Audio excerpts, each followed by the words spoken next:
Afternoon everyone. এখন আমরা এসে গেছি টাকির থেকে অনেকটা ভেতরে, অনেকটা প্রত্যন্ত গ্রাম। তো এখানে একটা মিল আছে, তুয়া অয়েল মিল। তো এখানে বেসিক্যালি আমাদের সর্ষে দেওয়া হয়েছে। সর্ষে থেকে অরিজিনাল তেল, সর্ষের তেল আমরা নিয়ে যাব। কলকাতায় তো এইগুলো বসে পাওয়া যায় না। তো কিছু কিছু জিনিস গ্রাম বাংলায় এখনও রয়েছে। তো মানুষ কিছু খাঁটি জিনিস এখান থেকে পায়। তো এখানে যেহেতু আমার একটা বাড়ি আছে, তার সূত্রে আমি কিছুটা চেষ্টা করি নিয়ে যেতে। এই হচ্ছে সেই সর্ষে, এই যে দাদা, এনার হচ্ছে এই অয়েল মিলটা। দাদা, আপনার নামটা? টোটন ঘোষ। হ্যাঁ, অ্যাড্রেসটা আমি দিয়ে দেবো যদি এখান থেকে কেউ করাতে চান। যেহেতু টাকিতে রয়েছেন, অনেকেই আমাকে বললো। তো এই সর্ষে থেকে ভাঙিয়ে অরিজিনাল তেল আমি নেব। এই হচ্ছে ডাল ভাঙালো, আমাকে এখান থেকে ডাল ভাঙিয়ে দেওয়া হলো। এই ডাল ভাঙানোর যন্ত্র। এই হচ্ছে দাদা, এই যে ঢালছে সর্ষে। চিরঞ্জীব এখানে বসে আছে, জোর করে টেনে এনেছি। এই হচ্ছে টোটন দা, ওনার হচ্ছে নিজস্ব অয়েল মিল। শুরু হয়ে গেছে, সর্ষে ভাঙানো শুরু হয়ে গেছে। হ্যাঁ, বুঝতে পারছি একটু আনটাইডি, মিল টিল এত পরিষ্কার তো হয় না। এই সর্ষে থেকে ভাঙিয়ে এই খোলটা যেটা বেরিয়ে আসে, সেটা গাছকে দেওয়া যায়, গরুর খাওয়ার কাজে লাগে।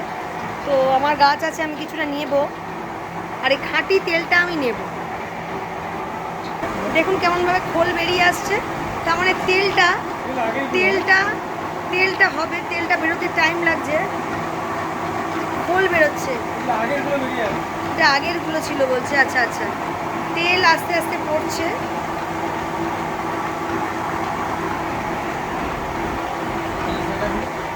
এই দেখুন তেল বেরিয়ে আসছে, এটা পিওর অরিজিনাল তেল। তারপরে খুব দেখুন, খুব টাইডি নয়, একটু আনটাইডি। এটা খুব ছাঁকনি দিয়ে ছেঁকে 3-4টে লেয়ার করে ছেঁকে তারপর কিন্তু অরিজিনাল তেলটা আমরা পাবো। এই হচ্ছে সেই সর্ষের তেল, ঘানি ভাঙানো সর্ষের তেল, যেটা আমি ইউজ করি। টাকিতে আসলেই আমি এটা নিয়ে যাই।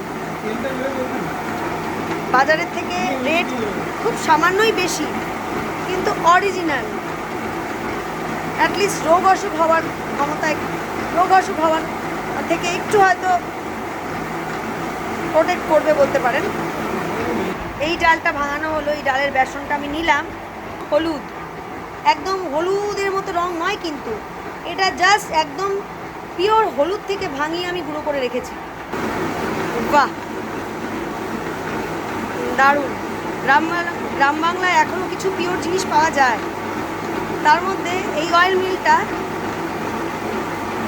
মিলের কথা বলতেই হবে। তার কারণ দেখুন চারিদিকে জিনিসপত্র যেভাবে রয়েছে, এখানে ভেজালের জন্যে কোনো টাকা খরচা হয় না। যেটুকুনি আছে পিওর পাবেন। আমি এখান থেকে নিয়ে যাওয়ার চেষ্টা করি।